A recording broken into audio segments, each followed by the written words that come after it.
Ready start. सर्वोच्च न्यायालय ने भ्रष्ट अधिकारियों पर शिकंजा थोड़ा और कस दिया है।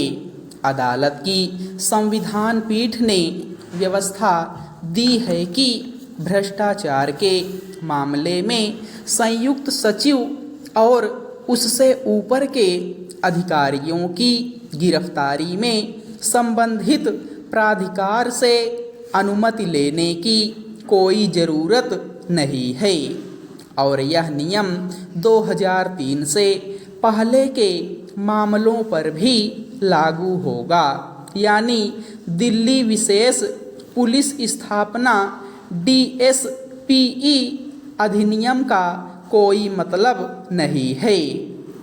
दरअसल DSPE अधिनियम में व्यवस्था दी गई थी कि केंद्र सरकार में संयुक्त सचिव या उससे ऊपर के अधिकारियों की गिरफ्तारी से पहले संबंधित प्राधिकार से अनुमति लेनी होगी, मगर CBI ने 2004 में दिल्ली के मुख्य जिला चिकित्सा अधिकारी को भ्रष्टाचार के मामले में गिरफ्तार कर लिया था। तब उन्होंने DSPE अधिनियम के तहत राहत की गुहार लगाई थी। उसके बाद इस अधिनियम के औचित्य की समीक्षा करते हुए सर्वोच्च न्यायालय ने 2014 में इस अधिनियम को ही रद्द कर दिया था। फिर यह सवाल उठा कि इस फैसले से पहले के लंबित मुकदमों के बारे में क्या नियम लागू होगा।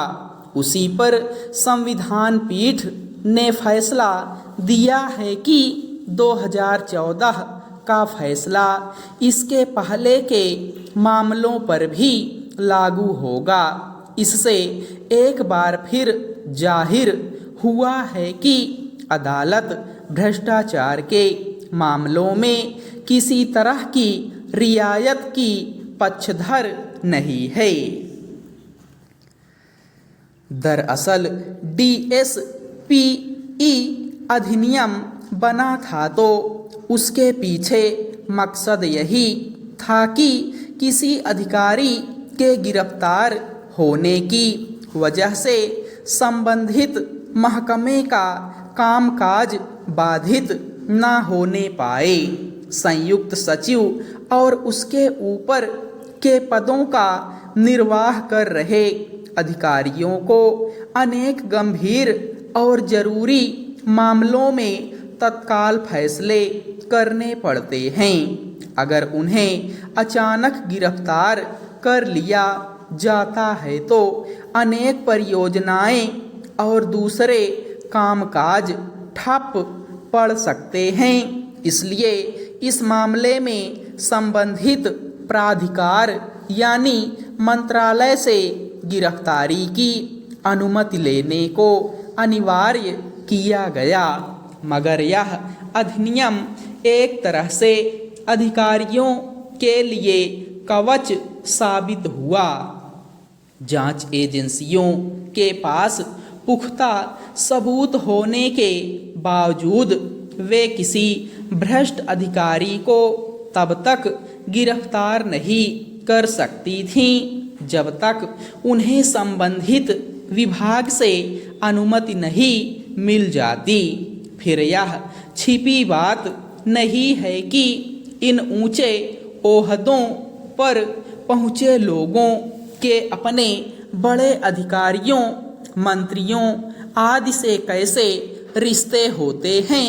इस तरह कई अधिकारियों के खिलाफ कार्रवाई में लंबा समय खिंच जाता था। तब तक मामले से संबंधित सबूतों के साथ छेड़छाड़ की आशंका भी बनी रहती थी। ऐसे में सर्वोच्च न्यायालय ने DSPE को अप्रासंगिक माना था। भ्रष्टाचार के मामलों में जांच एजेंसियों के सामने सबसे बड़ी अड़चन यही आती है कि रसूखदार और सत्ता पक्ष से जुड़े लोगों के खिलाफ जांच और कार्रवाई करने में कई तरह की इजाज़त लेनी पड़ती है। मंत्रालयों में बैठे अधिकारी कई बार मंत्रियों के पसंदीदा और भरोसेमंद होते हैं, इसलिए कुछ मंत्री उनके खिलाफ कार्रवाई की इजाज़त देने से बचते रहते हैं। यही दिक्कत किसी मंत्री या सांसद विधायक के खिलाफ कार्रवाई करने में आती है। हालांकि पिछले कुछ सालों में ऐसे लोगों के खिलाफ भी दंडात्मक कार्रवाइयाँ हुई हैं, मगर तब भी यह सवाल उठता रहता है कि सत्ता पक्ष के लोगों के खिलाफ जांच एजेंसियां कड़े कदम क्यों नहीं उठा पाती। सर्वोच्च न्यायालय के ताज़ा फैसले के बाद शायद जांच एजेंसियों का साहस कुछ बढ़ा होगा, मगर यह अपेक्षा इसके बाद भी बनी रहेगी कि जांच एजेंसियां सत्ता पक्ष के दबाव से मुक्त रहकर कितना काम कर पाती हैं।